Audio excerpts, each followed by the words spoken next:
For lesson 2, what you need to do is read the pages in the book. Not a lot of pages here, so it's kind of a brief overview of HTML5. Where you're going to get a lot more detailed information is in the lecture demo. So you're going to want to go into the lecture demo after you read the book. And at the top, these are basically all the different types of tags that we're going to be learning about.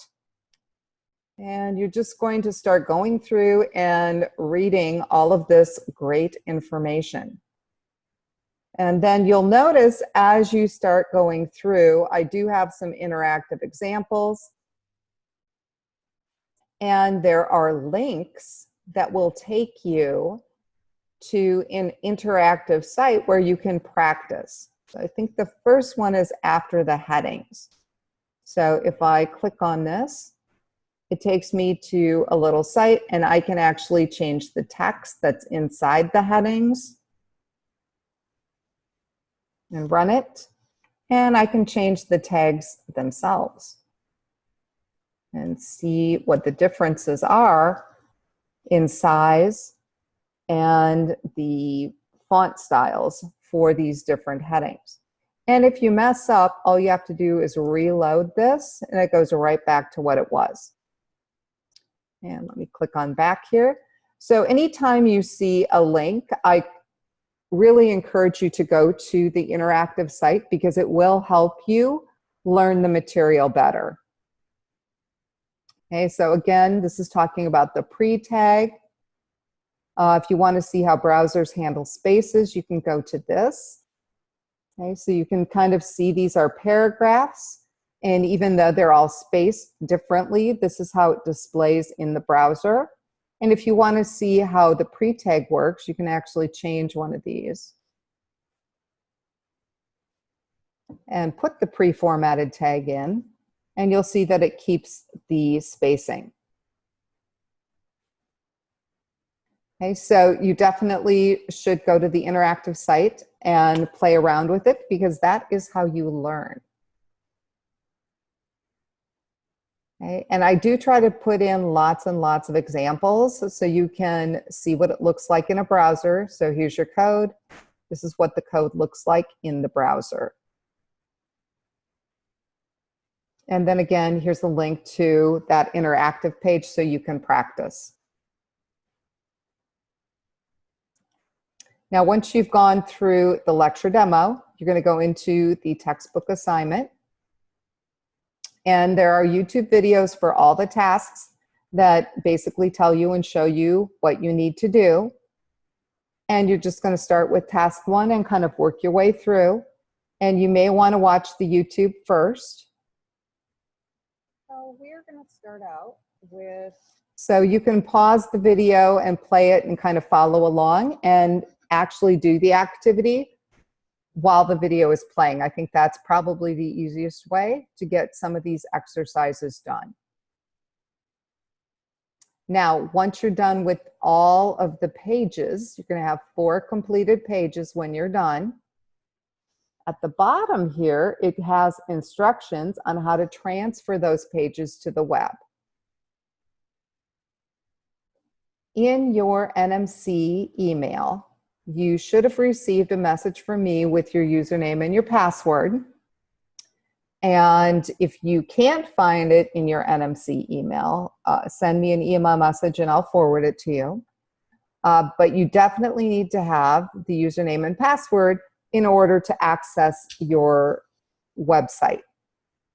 Okay? And this video shows you how to use FileZilla, how to transfer the files.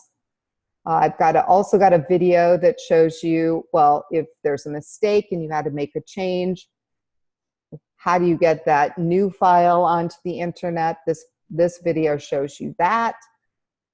Okay? And once you are all done with everything, okay, you've created the folders, you've transferred your files, you've checked them live online.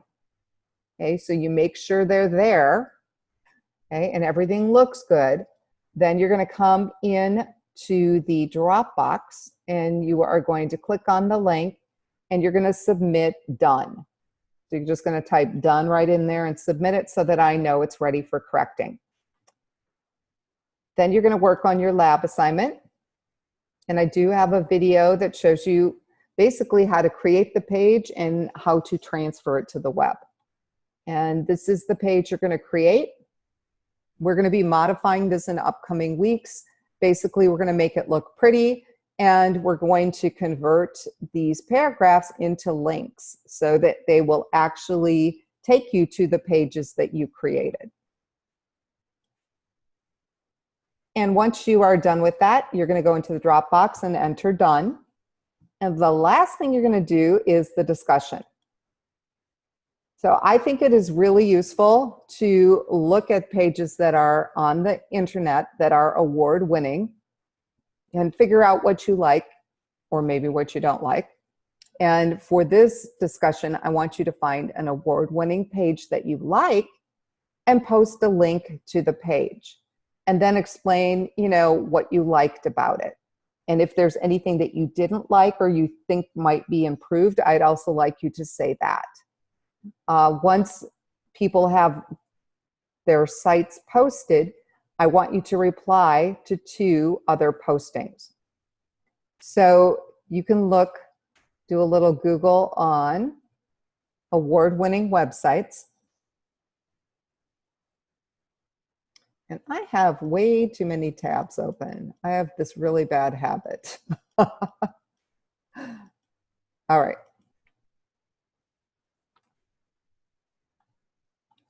Sure, we'll do it that way. Award-winning HTML5 sites.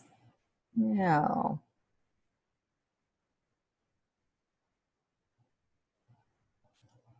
okay, this might be interesting.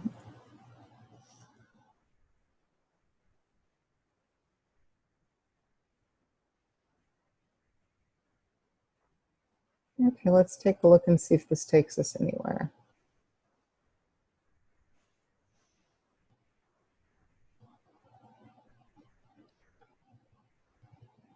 Of course, this does not look like it's in English. Oh, here, let's translate this.